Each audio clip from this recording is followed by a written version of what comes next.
اعوذ باللہ من الشیطان الرجیم بسم اللہ الرحمن الرحیم۔ السلام علیکم خواتین و حضرات، پروگرام تفہیم المسائل کے ساتھ آپ کا میزبان مفتی محمد عامر حاضر خدمت ہے۔ جیسا کہ آپ تمام احباب جانتے ہیں کہ ہر جمعرات کو 8 بجے شب یہ پروگرام پیش کیا جاتا ہے، تو حسب معمول آج اسی طریقے سے اس پروگرام کو باقاعدہ پیش کیا گیا ہے، مگر ایک تبدیلی کے ساتھ۔ نمبر ایک یہ کہ تھوڑا سا اس کا فارمیٹ چینج ہے، اس اعتبار سے یہ پروگرام نیا ہو جاتا ہے۔ دوسرا یہ کہ سال کا بھی آغاز ہے، تو اس لیے ایک طرح سے ابتدائی سال کے اعتبار سے بھی اس پروگرام کی اہمیت ایک ابتدائی سی ہو جاتی ہے۔ اس لیے ہم اس پروگرام کا آغاز باقاعدہ اللہ کے نام سے کرتے ہیں اور اس حدیث کو پیش کرتے ہیں جس کے بارے میں نبی اکرم صلی اللہ علیہ وسلم نے فرمایا، کل امر ذی بال لم یبدأ بغیر بسم اللہ فہو اقطع و اجزم، کہ جو بھی اہم کام بغیر اللہ تبارک و تعالیٰ کے ذکر کے شروع کیا جائے وہ نامکمل اور ادھورا ہوتا ہے۔ تو اس حدیث سے پتہ چلتا ہے کہ بندہ مومن کو اپنے ہر کام، ہر معاملات اللہ کے نام سے، اللہ کے ذکر سے شروع کرنے چاہیے، تاکہ اللہ تبارک و تعالیٰ کے ذکر کی برکتیں، اس کے نام کی برکتیں باقاعدہ شامل حال ہو جائیں۔ دوسری بات یہ ہے کہ اللہ تبارک و تعالیٰ کا ذکر ہمارے لیے یوں بھی زیادہ اہم ہے کہ اللہ رب العزت نے قرآن حکیم میں فرمایا ہے، یا ایھا الذین آمنوا اذکروا اللہ ذکرا کثیرا، اے ایمان والو اللہ تبارک و تعالیٰ کا ذکر کثرت سے کرو، وتسبحوہ بکرۃ واصیلا، اور اللہ تبارک و تعالیٰ کی صبح و شام پاکی بیان کرو، اس کی تسبیح پیش کیا کرو۔ تو قرآن پاک کی یہ آیات ہم سے باقاعدہ تقاضا کرتی ہیں کہ اللہ تبارک و تعالیٰ کا ذکر ہم کثرت سے کریں، یعنی ہم جتنے بھی اذکار اور جتنے بھی تذکرے کرتے ہیں، جتنی بھی کہانیاں اور افسانے سناتے ہیں، وہ اپنی جگہ پر ہے، لیکن قرآن بندہ مومن سے یہ باقاعدہ تقاضا کرتا ہے کہ سارے تذکروں میں سب سے زیادہ کثرت سے اگر کسی کا ذکر کیا جائے تو وہ اللہ کا ذکر ہے۔ تو ہمیں اللہ تبارک و تعالیٰ کا ذکر ویسے بھی کثرت سے کرنا چاہیے جو ہم عموماً نہیں کرتے۔ ہم اللہ تبارک و تعالیٰ کے ذکر سے عموماً غافل رہتے ہیں، ہم اللہ تبارک و تعالیٰ کی یاد سے، اس کا نام لینے سے، اس کا تذکرہ کرنے سے عموماً غافل رہتے ہیں، اور اللہ تبارک و تعالیٰ کا ذکر کرنے کا حکم اللہ تبارک و تعالیٰ نے ہمیں باقاعدہ دیا ہے۔ ہم تب خدا کو یاد کرتے ہیں جب کوئی مصیبت آ جائے، جب کوئی پریشانی آ جائے، حالانکہ مصیبت اور پریشانی میں بے شک اللہ تبارک و تعالیٰ کا ذکر کرنا چاہیے، اس کو یاد کرنا چاہیے، اور اس کے ذکر کرنے سے ہی، اس کو یاد کرنے سے ہی اس پریشانی کا حل نکلتا ہے۔ لیکن اللہ تعالیٰ نے ہمیں قرآن پاک میں یہ بھی حکم دیا ہے، فَإِذَا أَمِنْتُمْ فَاذْكُرُوا اللَّهَ، کہ جب تم امن میں بھی ہو، جب تم خوشی میں بھی ہو، تب بھی اللہ تعالیٰ کا ذکر کرو۔ یہ تو نہیں ہے کہ فقط آپ پریشان ہوئے تو اس کو یاد کیا اور جب پریشانی ٹلی تو ایسے بلا دیا جیسے جانتے ہی نہیں ہیں۔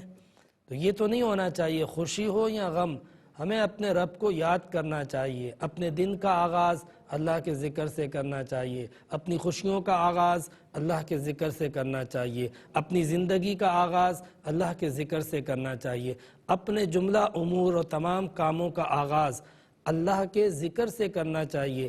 یہی بات ہمیں اللہ کے نبی صلی اللہ علیہ وسلم نے اس حدیث میں فرمائی، کہ جس میں آپ نے فرمایا کہ جو بھی اہم کام اللہ کے ذکر کے بغیر شروع کیا جائے وہ نامکمل اور ادھورا رہ جاتا ہے۔ تو اس حدیث سے ہم اللہ کے ذکر کی اہمیت کو سمجھ سکتے ہیں کہ جس کام میں بندہ مومن اللہ کا ذکر کرتا ہے وہ کام کامیاب ہوتا ہے، مکمل ہوتا ہے، اور اگر بندہ جس کام میں اللہ کا ذکر نہ کرے، اللہ کا نام نہ لے، تو وہ کام ادھورا رہ جاتا ہے، نامکمل رہ جاتا ہے، بے برکت رہ جاتا ہے، اس میں طرح طرح کے مسائل پیدا ہوتے رہتے ہیں۔ تو اللہ پاک ہم سب کو بکثرت اپنا ذکر کرنے کی توفیق عطا فرمائے۔ چند آیت پیش کرنا چاہتا ہوں ذکر کے حوالے سے، تاکہ اس کی امپورٹنس ہمیں دیگر اعتبارات سے بھی پتہ چل جائے۔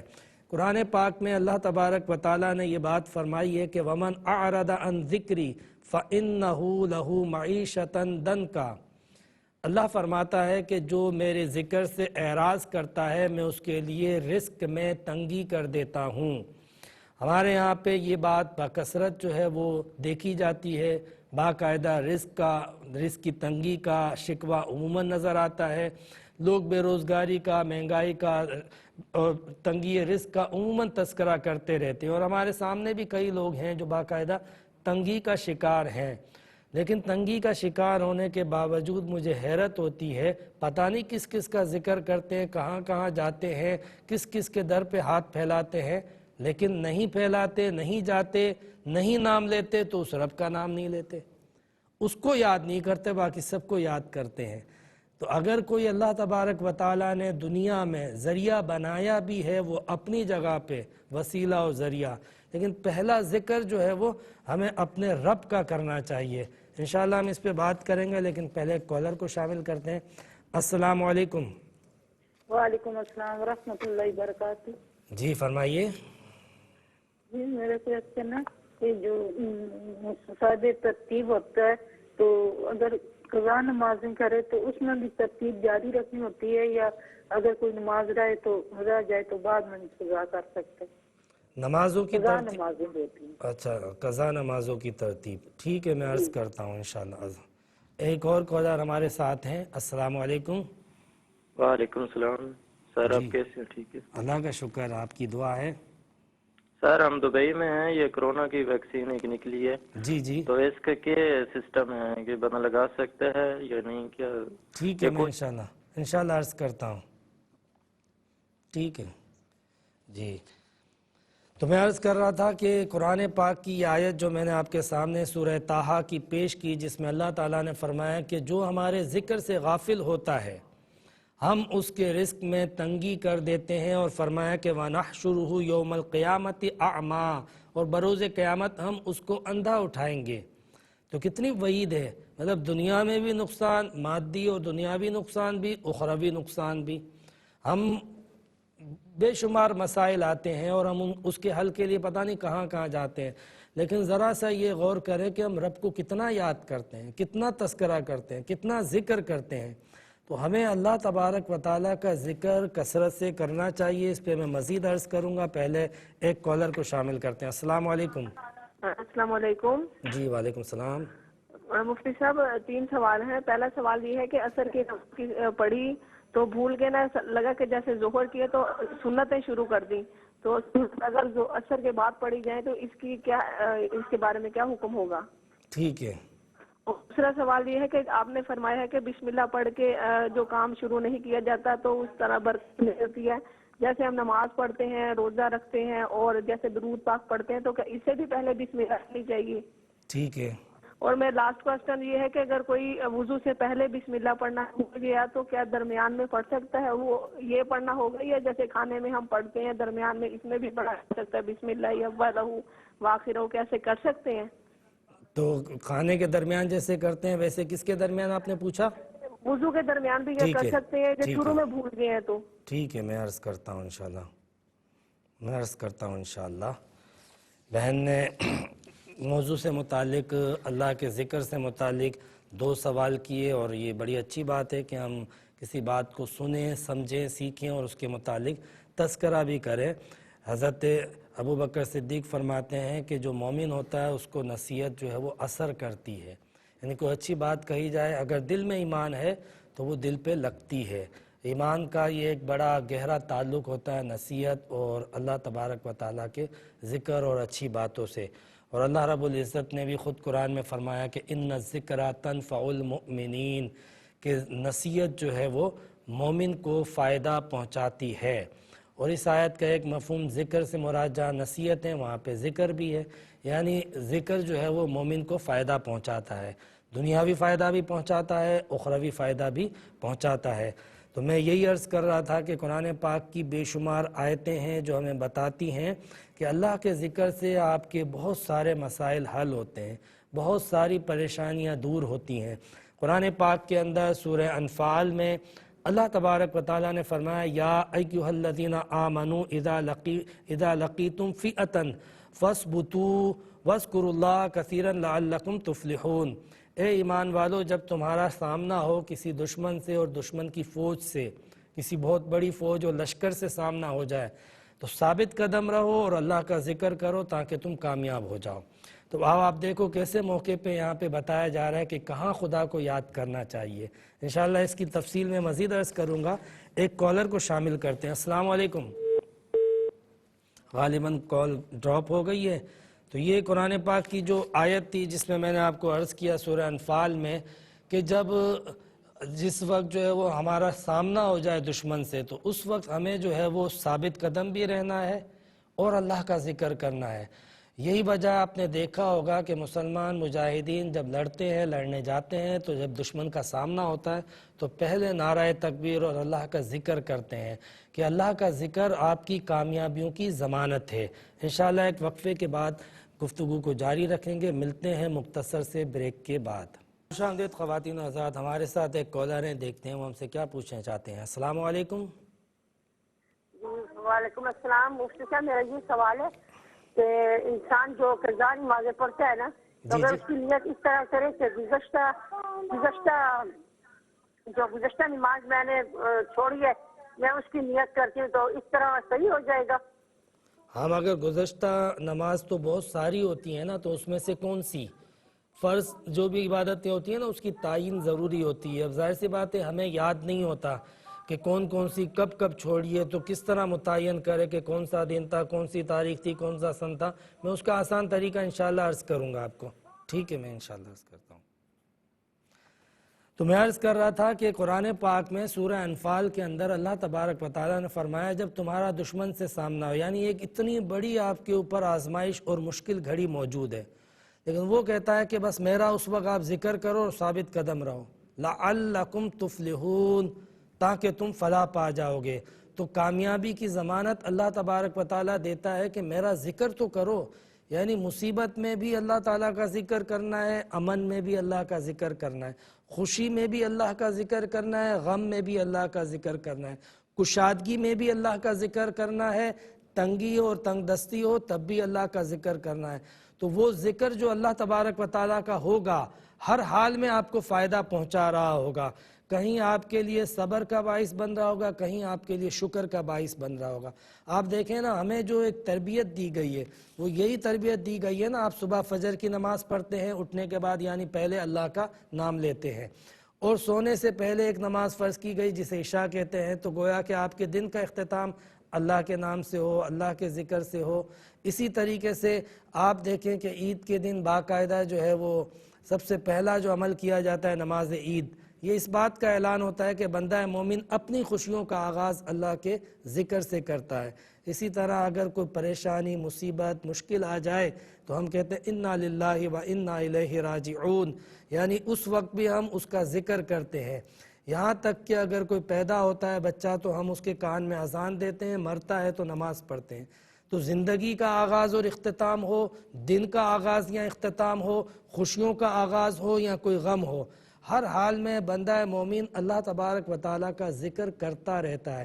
یہ بات میں اس لیے کہتا ہوں کہ ہم عام طور پہ ویسے مذہبی ہوتے ہیں لیکن عموماً اللہ کا باقاعدہ ذکر کرنا اس میں کمی ہو جاتی ہے۔ تو ہمیں اس بات پر توجہ دینی چاہیے کہ ہم جہاں دیگر جو بھی عبادات کرتے ہیں، جو بھی ہماری ایکٹیویٹیز ہیں وہ اپنی جگہ پہ رہیں گی، جس سے محبت ہے ان کا تذکرہ بھی رہے گا، لیکن اللہ تبارک و تعالیٰ کا ذکر سب سے زیادہ ہوگا اور وہ لازمی ہوگا۔ باقی سارے ذکر بھی ہوں گے۔ ہم جتنے بھی اپنی محبتوں کے اظہار کرتے ہیں جن جن لوگوں سے، جن جن ہستیوں سے، تو بے شک وہ بالکل درست ہے اور ہم باقاعدہ اس کی جواز کی بات کرتے ہیں، لیکن یہاں پہ جو اللہ کے ذکر کی بات ہے یہ جواز نہیں، یہ تو لازم ہے۔ اللہ نے باقاعدہ حکم دیا ہے، ہر بندہ مومن کو اللہ کا ذکر کرنا چاہیے۔ ایک کالر ہمارے ساتھ ہیں۔ السلام علیکم ورحمۃ اللہ۔ وعلیکم السلام۔ مفتی صاحب میرا سوال ہے کہ ہماری چھوٹی مسجد ہے محلے کی، تو جب کرونا تھا اس وقت یہ حکومت کی طرف سے اعلان ہوا تھا نا کہ اپنی اپنی مسجد میں جمعہ ادا کریں، جی، تو اس وقت یہ لوگ سارے جو تھے نا ایک صف تقریباً بنتی ہے، جمعہ ادھر ہی پڑھتے تھے سارے محلے کے بندے نا، 20 ہیں گھر، جی جی، تو اس وقت یہ پڑھتے تھے۔ اب جب یہ بھائی کچھ بہتر ہو گیا نا، گاؤں سے میں بات کر رہی ہوں، چکوال گاؤں سے، جی، تو اب یہ سب لوگ کہتے ہیں کہ ایک دفعہ جب جمعہ شروع ہو جائے نا تو دوبارہ ختم نہیں اس مسجد سے کیا جاتا. ویسے ہماری مسجد جامع مسجد تھوڑی سی دور ہے گھر کے تھوڑا دور, لیکن کیا ہماری اس مسجد میں جمعہ ہو سکتا ہے اب بھی یا نہیں ہو سکتا, یہ میں نے میں پوچھنا عرض تھا. کرتا ہوں انشاءاللہ, میں عرض کرتا ہوں جمعے کے حوالے سے اور اس طرح کووڈ-19 کے بعد جو مسائل پیدا ہوئے تھے تو لوگوں کے ذہن میں بہرحال بہت سارے سوالات پیدا ہوتے رہتے ہیں. میں ایک اور بات ذکر کے حوالے سے جو عرض کرنا چاہتا تھا وہ بڑی اہم ہے کہ جہاں قرآن پاک میں ہمیں بہت سارے احکامات اللہ تبارک و تعالیٰ کے ذکر کے حوالے سے ملتے ہیں, وہاں ذکر نہ کرنے کی وعید بھی ملتی ہیں. مگر میں کچھ احادیث کے حوالے سے بھی ذکر کرنا چاہوں گا کہ جس میں نبی اکرم صلی اللہ علیہ وسلم نے ذکر کی بڑی اہمیت جو ہے وہ اجاگر فرمائی. ایک حدیث میں آپ دیکھیں کہ حضور علیہ السلام نے ذکر کرنے والے اور نہ کرنے والے کی مثال دی کہ ذکر کرنے والا مثل حی کے ہو, ذکر نہ کرنے والا من المیت ہے, یعنی ایک زندہ ہے اور ایک مردہ ہے. اگر کوئی ذکر کرتا ہے تو وہ ذاکر جو ہے وہ واقعی زندہ ہے. حالانکہ ہم نے دیکھا کہ بہت سارے ایسے ذاکرین ہیں جو بظاہر وصال کر گئے لیکن آج بھی ان کا چرچا اور ان کا تذکرہ جاری ہے. اور ہم نے دیکھا کہ بہت سارے لوگ ایسے ہیں جو غافل ہیں زندہ لیکن وہ مثل مردہ کے ہیں. یہ بالکل حدیث جو ہے وہ اس کا ہم عملی طور پہ مظاہرہ بھی کرتے ہیں کہ جو شخص جو بندہ اللہ کو یاد کرتا ہے واقعی خدا ان کو اللہ تبارک و تعالیٰ اس کو زندہ اور جاویدہ کر دیتا ہے. اسی طرح حدیث پاک میں ایک مقام پہ یہ بھی بتایا گیا کہ جس گھر میں اللہ کا ذکر ہوتا ہے وہ گھر آباد ہے اور جس گھر میں اللہ کا ذکر نہیں ہوتا وہ ویران ہے. ہم لوگ تو سمجھتے ہیں کہ آبادی اور ویرانہ جو ہے وہ لوگوں کے بسنے اور نہ بسنے سے ہوتا ہے, لیکن حدیث میں آبادی کا اور عمرانیات کا ایک بالکل الگ تصور پیش کیا گیا کہ آباد وہ گھر ہے جہاں اللہ کا ذکر ہو, اور جہاں اللہ کا ذکر نہیں ہے وہ بے شک وہاں پہ کتنے لوگ ہوں, کتنے افراد ہوں, کتنی رنگ رلیاں بچتی ہوں, لیکن بہرحال اللہ کے نبی نے کہا کہ وہ ویرانہ ہے, وہ خرابہ ہے. تو اللہ کے رسول نے ہمیں بتایا کہ گھروں کو اب اللہ کے ذکر سے ہمیں روشن کرنا چاہیے, آباد کرنا چاہیے. یہ چمکتے ہیں زمین پر, اس طرح چمکتے ہیں اوپر سے بلندی سے جب دیکھا جائے جس طرح زمین سے ستارے اوپر آسمان پہ چمکتے نظر آتے ہیں. تو وہ گھر, وہ جگہیں, وہ دل اللہ تبارک و تعالیٰ چمکا دیتا ہے کہ جہاں پہ اللہ تبارک و تعالیٰ کا ذکر کیا جائے. اور ایک حدیث میں باقاعدہ دل کا تذکرہ بھی موجود ہے. ایک مقام پہ آپ نے فرمایا کہ وہ دل آباد ہے جس میں اللہ کی یاد ہو, اور وہ دل ویران ہے جس میں خدا کی یاد نہ ہو. اور ایک جگہ فرمایا وہ دل مردہ ہے جس میں اللہ تبارک و تعالیٰ کا ذکر نہ کیا جائے, اور وہ دل زندہ ہے کہ جس میں اللہ تبارک و تعالیٰ کا ذکر کیا جائے.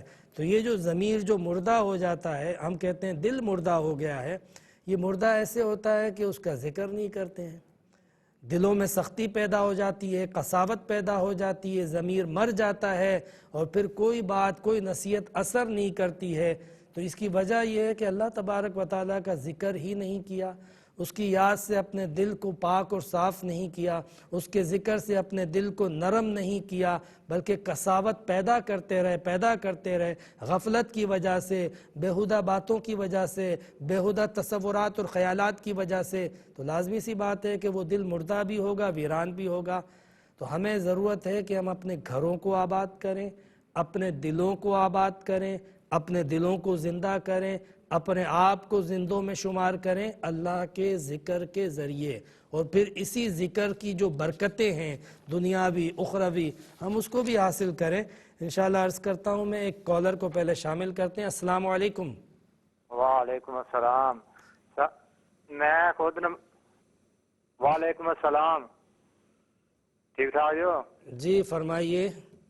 میں خود نماز الحمدللہ پانچ وقت کی پڑھتا ہوں, نیوی کا رہتا ہوں. بچے میرے بڑے ہیں, ان کو ڈانٹتا ہوں لیکن نماز نہیں پڑھتے. نماز کبھی پڑھ لیتے چھوڑتے ہیں بہت زیادہ. ان کی وجہ سے میں پریشان رہتا ہوں کہ نماز کی پابندی نہیں کرتے. جی ان کے متعلق کیا حکم ہے کہ ان کو سختی بھی صحیح کہتا ہوں لیکن مار نہیں سکتا کہ بڑے ہیں یہ. ٹھیک ہے, میں انشاءاللہ عرض کرتا ہوں, میں ضرور عرض کرتا ہوں انشاءاللہ.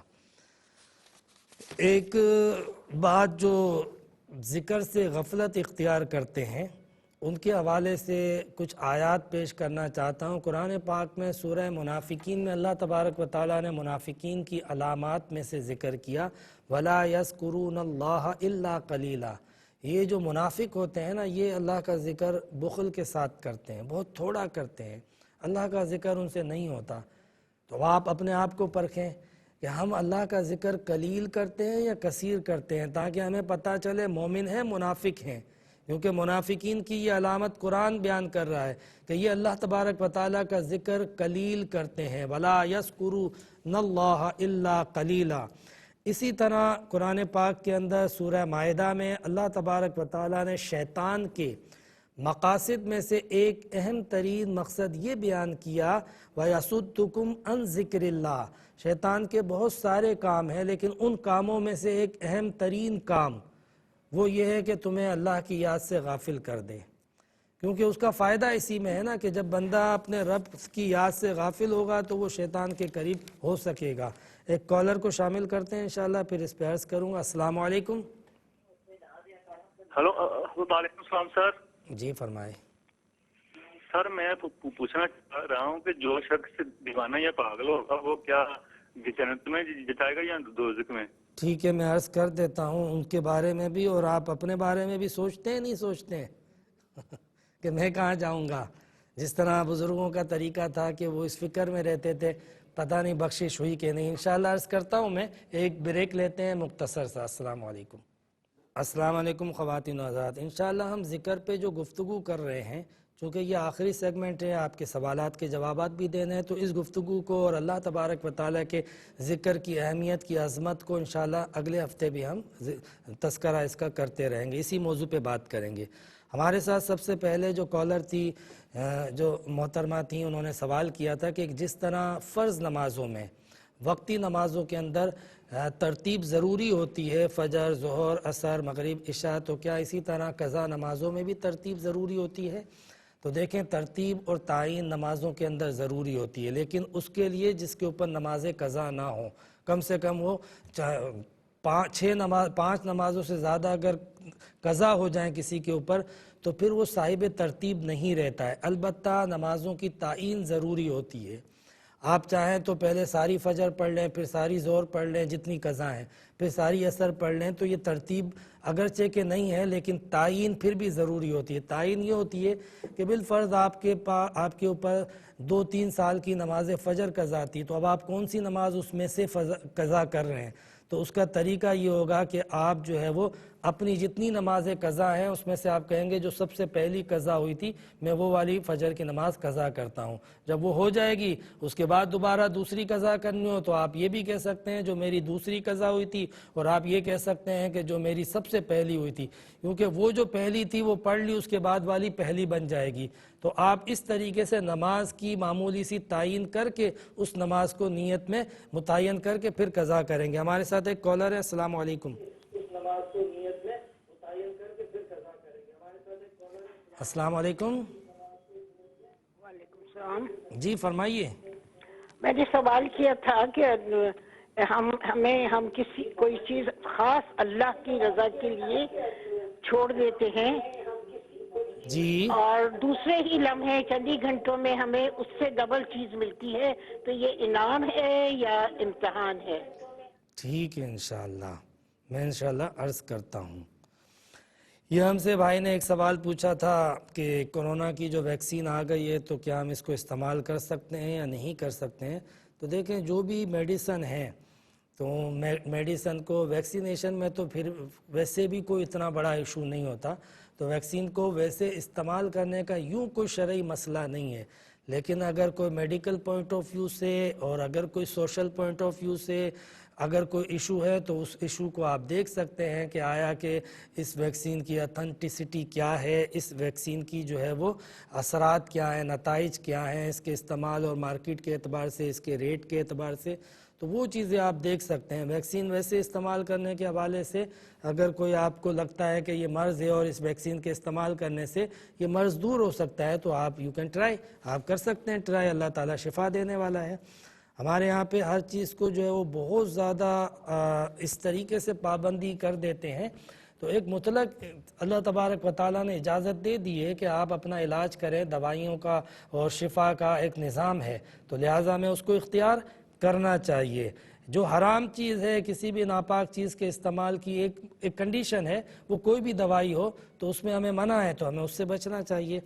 سوال یہ پوچھا کہ عصر کی نماز پڑھی اور بھول کر یہ کہ یہ ظہر کی نماز ہوگی تو سنتیں پڑھ لیں، جس طرح ظہر کے بعد جو ہے وہ سنتیں پڑھی جاتی ہیں، تو ہم نے اس طرح بھولے سے عصر کے بعد سنتیں پڑھ لیں۔ ظاہر سی بات ہے کہ عصر کے بعد نفلی عبادتیں اور سنت وغیرہ اس کی پرمیشن نہیں ہوتی ہے، لیکن بھولے سے پڑھ لیے تو اللہ تبارک و تعالیٰ معاف کرے گا، اس میں کوئی حرج نہیں ہے۔ بلکہ بھولے سے پڑھ لیے، ذہن میں نہیں تھا، تو ہو سکتا ہے کہ آپ کا وہ پڑھنا چونکہ عبادت ہی تھی تو وہ اللہ کی بارگاہ میں قبول بھی ہو جائے، ثواب بھی مل جائے۔ قاعدہ یہ ہے کہ عصر کے بعد آپ کوئی نفلی عبادت نہیں کر سکتی ہیں، نفلی نمازیں، سجدہ عبادت یعنی آپ تلاوت وغیرہ کر سکتی ہیں۔ اس کے علاوہ ہم سے یہ سوال پوچھا کہ ہر کام سے پہلے جو کہا جاتا ہے بسم اللہ پڑھنا چاہیے، تو کیا ہم نماز سے پہلے، درود سے پہلے، روزے سے پہلے بسم اللہ پڑھ لیں؟ اچھا ہوا میری بہن نے یہ نہیں کہا کہ کیا بسم اللہ سے پہلے بھی بسم اللہ پڑھ لیں، تو بالکل پڑھ لیں۔ ویسے نماز بھی جو ہے وہ اللہ کا ذکر ہی ہے، اور درود بھی اللہ کا ذکر ہے، روزہ بھی اللہ کا ذکر ہے، اور اس کا ایک سنت طریقہ موجود ہے، لیکن دل میں آپ بالکل بسم اللہ پڑھ لیں، بالکل پڑھ لیں، انشاءاللہ اس کی برکت حاصل ہوگی، کیونکہ وہ جو حکم ہے اس کا اطلاق جو ہے وہ آپ جہاں جہاں پڑھتی جائیں گی انشاءاللہ اس کا فائدہ ہوتا جائے گا۔ وضو کے درمیان جو ہے وہ کیا ہم اسی طرح پڑھ سکتے ہیں جس طرح کھانے کے آغاز میں اگر ہم بسم اللہ پڑھنا بھول جائیں تو پھر ہم کہتے ہیں کہ بسم اللہ اولہ آخرہ، تو کیا ہم وضو کے درمیان بھی اس طرح کہہ سکتے ہیں؟ بالکل کہہ سکتے ہیں۔ سنت کھانے کے درمیان کا باقاعدہ آیا ہے، حدیث میں ذکر آیا ہے، لیکن حدیث میں ایک چیز جب ہمیں ایجوکیٹ کی گئی تو اگر ہم کسی اور ایسے نیک عمل سے پہلے، درست عمل سے پہلے، جائز عمل سے پہلے بسم اللہ پڑھنا بھول جائیں تو اس انداز سے اس بسم اللہ کو ہم بالکل ادا کر سکتے ہیں۔ یہ ہم سے پوچھا کہ گزشتہ جو نمازیں ہوتی ہیں، قضا نمازیں ہوتی ہیں، اس کی نیت کس طرح کی جائے؟ یقیناً میں نے جو پہلے سوال کا جواب دیا تھا اس میں ان کا اور ان کا دونوں کا جواب شامل تھا کہ گزشتہ نمازوں کی نیت جو ہے وہ یہی کرنی ہوتی ہے کہ میری جو نماز قضا ہیں اس میں سے میں فجر کی نماز جو سب سے پہلی تھی اس کی نیت کرتا ہوں، یا پھر میری جو ظہر کی نماز تھی میں اس کی نیت کرتا ہوں، بس یہ نیت ہے، کوئی چینج نہیں ہے۔ موجودہ نماز میں چونکہ ظہر کا وقت ہوتا ہے، آپ یہ کہہ بھی دیں کہ میں نماز ظہر ادا کرتا ہوں تو وہ وقت جو ہے وہ خود آپ کی نماز کی تعین کر دیتا ہے، کیونکہ وقت موجود ہے، تو جس وقت میں نماز پڑھی جائے اس وقت کا ذکر کرنا ضروری نہیں ہوتا۔ لیکن اگر گزشتہ وقت میں سے کسی نماز کو آپ نے پڑھنا ہو، قضا کرنا ہو، اور وہ اتنی ساری اوقات کی نمازیں قضا ہو چکی ہوں تو آپ کو اس میں سے ذکر کرنا ضروری ہوتا ہے کہ میں ظہر کی نماز یا عصر کی نماز یا فجر کی نماز قضا کرتا ہوں، اور پھر آپ کی اتنی ساری نمازیں قضا ہو چکی ہیں تو اس میں سے کون سی فجر، کون سی ظہر، تو آپ ہر بار یہ کہیں کہ پہلی فجر، ہر بار آپ یہ کہیں، جب پہلی فجر آپ پڑھ لیں گے تو اس کے بعد والی پہلی بن جائے گی، تو آپ اسی طرح کہیں گے کہ میں سب سے پہلی نماز فجر اپنی قضا کرتا ہوں، اسی طرح میں سب سے پہلی اپنی نماز ظہر قضا کرتا ہوں۔ نیکسٹ ٹائم جب آپ مزید فجر یا ظہر قضا کریں پھر دوبارہ یہی کہیں گے، تو یہ طریقہ نیت کا ہوتا ہے۔ یہ ہم سے بہن نے سوال پوچھا کہ جب کووڈ-19 آیا تھا تو جس طرح ایک مساجد میں اور اجتماعات پہ پابندیاں ہوئی تھی تاکہ احتیاط ہو سکے، اس کے تحت لوگوں نے مختلف جگہوں پر مختصر نماز جمعہ کے اہتمام کیے تھے، تو اب چونکہ وہ پابندیاں ہٹ چکی ہیں، لیکن بہرحال انہوں نے بھی بتایا کہ محلے میں کہیں کسی جگہ پہ ایک جگہ جمعہ ہوتا تھا وہ اب تک ہو رہا ہے، تو کیا اب انہیں مسجد کا رخ کرنا چاہیے یا اسی جمعے کو قائم اور دائم رکھنا چاہیے؟ دونوں صورتیں درست ہیں، لیکن وہ جو بات آپ نے ذکر کی تھی نا کہ ایک جگہ جہاں پہ جمعہ شروع ہو جائے وہاں ختم نہیں ہو سکتا، ایسا نہیں ہے۔ ہاں، ایک دفعہ جس جگہ کے لیے آپ مسجد کی نیت کر لیں، مسجد کی نیت کہ یہ جگہ اللہ کے عبادت کے لیے، نماز کے لیے، مسجد کے لیے وقف ہے، تو وہ قیامت تک وہ جگہ مسجد رہے گی۔ لیکن چونکہ نماز پڑھنے کی اجازت مسجد کے علاوہ گھر میں اور دیگر مقامات پر بھی ہے، تو لہٰذا دیگر مقامات پر آپ نے جب نماز پڑھی اور جب نہیں پڑھی آپ نے مسجد میں پڑھنی ہے دوبارہ مسجد میں پڑھے، پھر اس جگہ پہ ہمیشہ نماز پڑھنا، ہمیشہ جمعہ پڑھنا، ہمیشہ اس کو عبادت گاہ بنا کے رکھنا یہ ضروری نہیں ہوتا ہے۔ لیکن آسانی کے لیے بالفرض محلے میں، چونکہ بہن نے کہا کہ مسجد دور ہے تو ہم اس نماز جمعہ کو کنٹینیو کرنا چاہتے ہیں، مستقل کرنا چاہتے ہیں، اس پوائنٹ آف ویو سے اگر آپ اس کو نماز جمعہ کو کنٹینیو کرتے ہیں اور محلے والے وہاں پہ جمعہ ادا کرتے ہیں بسہولت بآسانی، تو بے شک کرے، اس میں کیا حرج ہے۔ البتہ کہیں ایسا نہ ہو کہ بالکل مسجد کے قریب میں آپ یہ اہتمام کریں اور مسجد کو چھوڑ کے لوگ ادھر جمعہ پڑھے اور مسجد ویران ہو، اس چیز کا بس تھوڑا سا احتیاط اور اہتمام کر لیا کریں۔